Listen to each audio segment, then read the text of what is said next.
چې ورته وکتل د عبدالله ابن المقفع ټوله خیمه د سرو کاغذانو ډکه ده.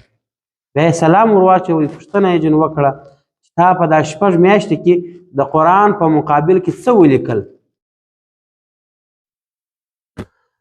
الحمد لله رب العالمين والصلاة والسلام على أشرف الأنبياء والمرسلين أما بعد. السلام عليكم ورحمة الله وبركاته.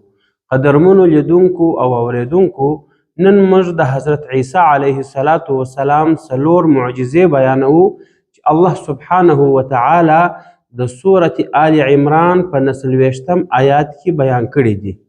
ابن کثیر رحمه الله فرمایي الله سبحانه وتعالی و هر پیغمبر ته چې کومه معجزه ورکړې ده، هغه معجزه د حالاتو د زمانې د انسانانو مطابق معجزه یې ورکړې ده. د مثال په توګه الله سبحانه وتعالی حضرت موسی علیه السلام ته د عصا او لکړې معجزه ورکړې وه چې هغه د موسی علیه السلام لکړه په مار بدلیدل. دا داسې معجزه وه چې د حضرت موسی علیه السلام د زمانې د انسانانو د احوالو مطابق معجزه وه، ځکه د حضرت موسی علیه السلام په زمانه کې سحر او جادو هغه ډیر پرمخ تللی و او ساحران او جادوګران په سحر او جادو کې خپل اوج ته رسېدلي وه.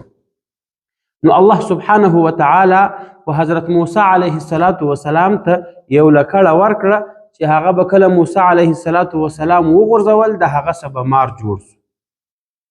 بیا د دغه معجزې اثر دا و چې کله ساحرانو او جادوګرانو په هغه مقابله کې د حضرت موسی علیه السلام لکړه ولیدل چې هغه په حقیقت کې په مار بدلیږي، نو هغه 80,000 جادوګرانو ټولو ایمان راوړي. او د پیغمبر علیه السلام په زمانه کې د رسول الله صلی الله علیه وسلم په زمانه کې شعر او شاعري، ادب، بلاغت او فصاحت ډیر پرمخ تللی و. نو الله سبحانه وتعالی ورسول الله صلی الله علیه وسلم ته قرآن ورکړي چې د پیغمبر علیه السلام در ټولو ستره معجزه ده. او الله سبحانه وتعالی یو داسې کتاب راواستوي چې د هغه کتاب پر رقم که انسانان او پیرانان ټول کوشش وکړي دغه رقم کتاب نسی لیکلی په کوم کتاب کې چې دومره بلاغت او فصاحت پروت دی. چې په سورة بني اسرائیل آیات 8 کې الله سبحانه وتعالی و ټولو انسانانو ته اعلان کوي قل ان اجتمعت الانس والجن، از ما پیغمبره ته ورته ووایه که ټول انسانان او پیرانان سره جمع سي على ان یأتوا بمثل هذا القرآن، پر دا خبره اتفاق سره وکړي چې دغه رقم قرآن جوړ کړي، دغه رقم کتاب راوړي، لکه څنګه چې الله سبحانه وتعالی راستولی دی قرآن، لا یأتون بمثله، دی دغه رقم کتاب نسی جوړولی. ولو کان بعضهم لبعض ظهیرا، که څه هم دغه پیرانان او انسانان ټول سره ملګري سي، په یوه اتفاق سي او د دې کوشش وکړي چې د قرآن په رقم یو کتاب جوړ کړي، دا کار دی نسی کولی. قرآن الله سبحانه وتعالی په داسې انداز او په داسې بلاغت او فصاحت او اعجاز کې بیان کړی دی چې انسانان د دې مثل نسی پیښولی. تر دې پورې د یو مجوسي عالم عبدالله ابن المقفع یو قصه را په یاد سوه چې د خپلې زمانې کافران او بېدینان سره جمع سول، د قرآن دشمنان سره جمع سوه او عبدالله ابن المقفع ته یې وویل. عبدالله ابن المقفع د عربي ژبې یو ډیر ستر ادیب و. عبدالله ابن المقفع ته یې وویل چې ته خو د عربي ژبې دومره ستر عالم یې، آیا ته دا نسې کولی چې د مسلمانانو د کتاب په رقم قرآن یو بل قرآن جوړ کړي، د خپل ځانه یو کتاب جوړ کړي چې هغه د قرآن سره مقابله وکړي؟ عبدالله ابن المقفع ورته وویل چې دا کار بالکل زه کولی سم، زه 2 شرطه لرم. یو دا شرط لرم چې تاسې به ماته د 6 میاشتو راشن راکوئ، د 6 میاشتو خوراک به راکوئ، زما د ضرورت سامان به راپوره کوئ. او دوهم دا شرط لرم چې ماته به یو داسې ځای را پیدا کوئ چې هلته بالکل زه مکمل فارغه یم. نو دغه بېدینانو و عبدالله ابن المقفع ته د 6 میاشتو راشن ور برابر کړي او د ښاره څه د باندې دته یو خیمه ور ودرول. عبدالله ابن المقفع کښېنستی، د قرآن مقابله یې شروع کړله، 90 یې شروع کړه. 6 میاشتې په دا خیمه کې ناستو. 6 میاشتې بعد دغه بېدینان ورغله، د خیمې په دروازه کې ورته ودرېدل. عبدالله ابن المقفع ناست دی، پر ورقه یو شی ولیکي، هغه بیرته سرې کې ویې غورځوي. دوی چې ورته وکتل، د عبدالله ابن المقفع ټوله خیمه د سرو کاغذانو ډکه ده. بیا یې سلام ور واچوي، پوښتنه یې جن وکړه چې تا په دا 6 میاشتې کې د قرآن په مقابل کې څه ولیکل؟ عبدالله ابن المقفع ورته وفرمایل چې ما په دا 6 میاشتې کې د قرآن په مقابل کې یو آیات هم نه سوی لیکلی. ما دا ونه کړی سوای چې د قرآن په مقابل کې یو آیات هم ولیکم، او دا د قرآن اعجاز و. بیا عبدالله ابن المقفع روایاتو کې راځي چې وروسته یې ایمان راوړی، مسلمان سو.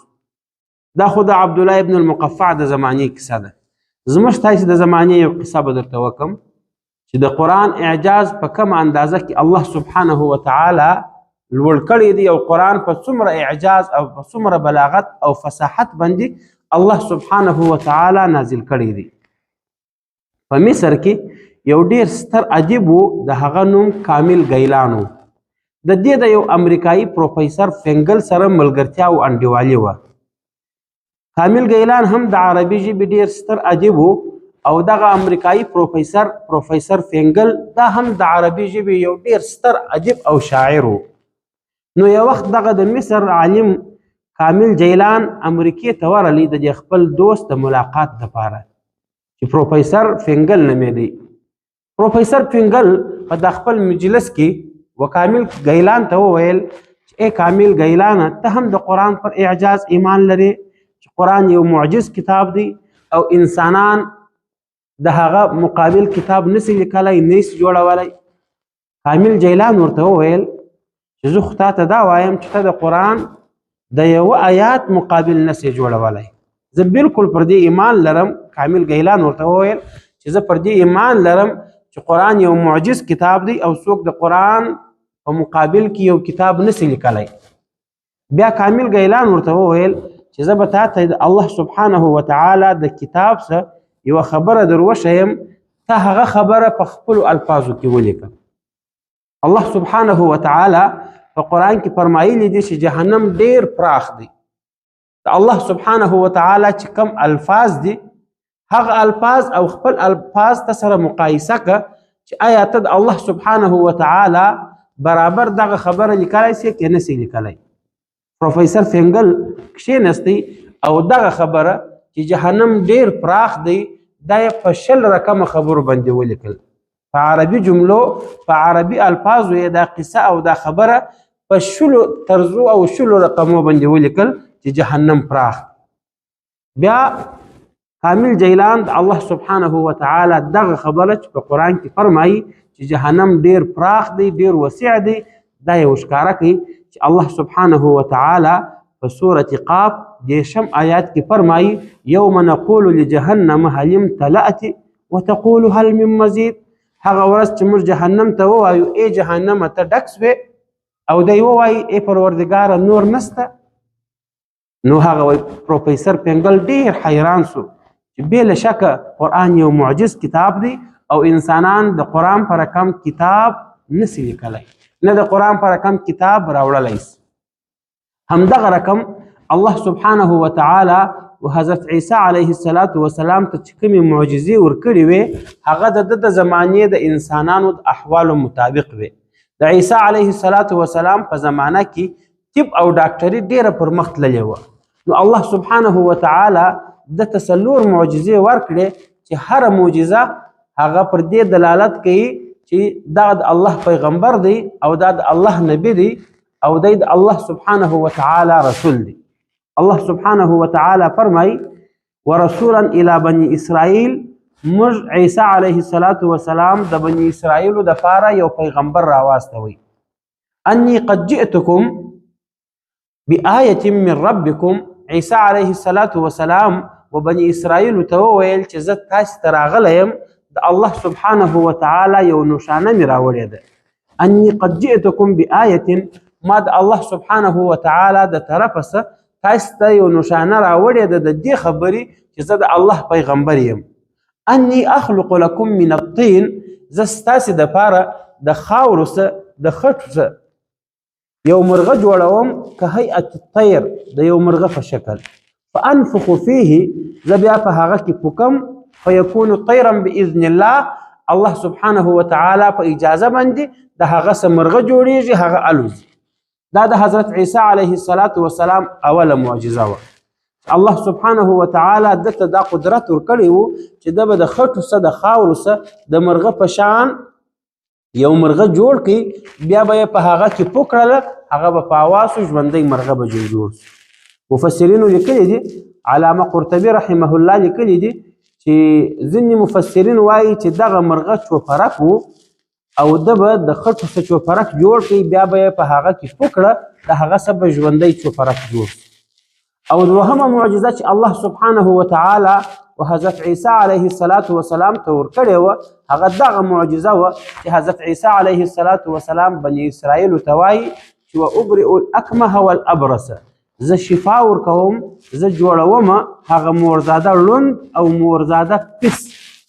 هغه انسان چې د موره څه ړوند پیدا سوی او هغه انسان چې د موره څه په داسې ناجوړي اخته چې د هغه بدن ټکي ټکي زه د الله په قدرت باندې د الله په اجازه باندې و دغه دواړه رقمه مریضانو ته شفا ورکوم.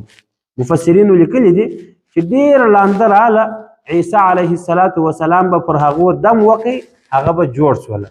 خو عیسی علیه السلام به یو شرط درلودی چې تاسې به ایمان راوړئ پر الله به ایمان راوړئ په دین کې به داخلیږئ بیا زه تاسې ته دعا کوم پر تاسې دم کوم. عیسی علیه السلام چې به پر هر لانده باندې او پر هر پیس مرض والا باندې دم وکړي د الله سبحانه وتعالی په قدرت به هغه روغ او جوړ انسان. او د حضرت عیسی علیه السلام درېیمه معجزه دا وه چې دی بني اسرائیلو ته وایي واحیي الموتى باذن الله زه د الله سبحانه وتعالی په اجازه باندې مړي راژوندي کولی شم. مفسرینو لیکلي دي چې عیسی علیه السلام به 2 رکعاته نفل وکړه بیا به د هغه مړي و قبر ته ودرېدی پر هغه به یې غږ وکړي چې قم باذن الله د الله په اجازه باندې راپورته سه هغه سړی به راپورته سه. قرطبي کې لیکلي دي چې عیسی علیه السلام 4 کسان 4 مړي راژوندي کړه. په هغو کې یو د عیسی علیه السلام ملګری و چې عازر نومې دی. عیسی علیه السلام الله سبحانه وتعالی ته دعا وکړه هغه یې راژوندی کړه. او دوهم انسان په هغو کې د یو عاشر لور وه چې عیسی علیه السلام د هغه د لور دپاره دعا وکړه الله سبحانه وتعالی د هغه عاشر لور راژوندی کړه. او دریم د یو سپین سري زوی و چې هغه وفات سوی و او خلکو د هغه جنازه پر کټ اخیستې وه قبرستان ته یې وړل. که ګوري حضرت عیسی علیه السلام په مخه ورغلی هغه سپین سري و حضرت عیسی علیه السلام ته زاري وکړې چې ته زما زوی ته دعا وکړه چې الله سبحانه وتعالی دا د مرګ راژوندی کړي. عیسی علیه السلام د هغه سپین سري و زوی ته دعا وکړه هغه پر هغه کټ باندې راژوندی سو جامې یې واغوستلې هغه کټ یې په خپلو وږو باندې در کوره پورې د موره سره یوړی او بیا الله سبحانه وتعالی و هغه ځوان ته ژوند ورکړي د هغه څه نور اولادونه پیدا سو. کله چې عیسی علیه السلام دغه انسانان را ژوندي کړه نو بني اسرائیل ورته وویل چې ای عیسی دا خو ته دا نږدې خلک چې اوس نږدې وفات سوي دي دغه ته را ژوندي کولی سې پخوا چې مړه سوي دي هغه خو ته نه سې را ژوندي کولی. عیسی علیه السلام ورته وفرمایل چې تاسې ما ته ووایاست کوم پخوانی مړی دی چې زه درته را ژوندی کړم. دوی ورته وویل د نوح علیه السلام زوی سام که چیرې ته رښتیا د الله پیغمبر یې او تا ته الله دغه معجزه درکړې ده سام 4000 کاله لا زیات مخکې مړ سوی و در 4000 کاله هم زیات مخکې مړ سوی و. که چیرې ته رښتیا د الله پیغمبر یې الله سبحانه وتعالی تا ته دغه معجزه درکړې ده چې ته مړي را ژوندي کولی سې نو ته د نوح علیه السلام زوی سام را ژوندی کړه. عیسی علیه السلام پوښتنه جن وکړه چې تاسې ما ته د هغه قبر راوښیاست. بیا دی حضرت عیسی علیه السلام د حضرت نوح علیه السلام د زوی قبر ته وروستی او عیسی علیه السلام د هغه د قبر سره 2 رکعاته نفل وکړه او بیا یې پر د نوح علیه السلام پر زوی غږ وکړي چې قم باذن الله ای سامه د الله په اجازه راپورته سه. وایي د نوح علیه السلام زوی چې کله راپورته سو سر یې هم تک سپین دی ویښتان یې هم تک سپین سوي دي. عیسی علیه السلام پوښتنه جن وکړه عیسی کیف شاب رأسک ولم یکن فی زمانکم شیب، دا ستا سر او دا ستا ږیره څنګه سپین سوي دي، حال دا چې ستاسې په زمانه کې د انسانانو ویښتان نه سپینېدل. عیسی ورته وویل چې یا روح الله، ای د الله روحه، انک دعوتنی فسمعت صوتا، کله چې تا پر ما غږ وکړي ما یو اواز واورېدی، اسماني یو غږ را باندې وسو، عجیب روح الله، د الله و روح او د الله و کلمې ته جواب ورکړه. فظننت ان القیامة قد قامت، سام ورته وویل چې کله پر ما دا غږ وسو چې عجیب روح الله، د الله و روح ته جواب ورکړه، د الله و کلمې ته جواب ورکړه، زما سوچ دا سو چې د قیامت ورځ جوړه سوه. فمن هول ذلك شاب رأسي، د دغه قیامت د بیرې څه زما سوچ دا سو چې قیامت جوړ سو، د قیامت د بیرې څه زما سر او زما ږیره او زما ویښتان سپین سو. وایي بیا عیسی علیه السلام پوښتنه جن وکړه چې ای سامه د زکندن سختي څنګه وه؟ سام ورته وویل یا روح الله ان مرارة النزع لم تذهب عن حنجرتي، ای د الله پیغمبر عیسی زما د ستوني څه تر اوسه پورې د زکندن تریخوالی او د زکندن بدخوندي نه ده وتلې، حال دا چې د ده د مرګ در 4,000 کاله زیات وخت دی. او د عیسی علیه السلام څلورمه معجزه دا ده چې دی بني اسرائیلو ته وایي چې وانبئکم بما تأکلون وما تدخرون، زه تاسو ته دغه درښولی سم چې تاسې ماښام په خپلو کورو کې څه خوړلي دي، وما تدخرون او تاسې کوم څه د سبا لپاره پټ کړي. ان فی ذلک لآیة، الله سبحانه وتعالی فرمایي چې بې له شکه په دغه کې نښانې وې د حضرت عیسی علیه السلام د صداقت، د هغه د نبوت، د هغه د رسالت. ان کنتم مؤمنین، که چیرې تاسې ایمان لرئ په دغه کې د حضرت عیسی علیه السلام د نبوت او رسالت ډېرې غټې نښانې پرتې وې. واخر دعوانا ان الحمد لله رب العالمین.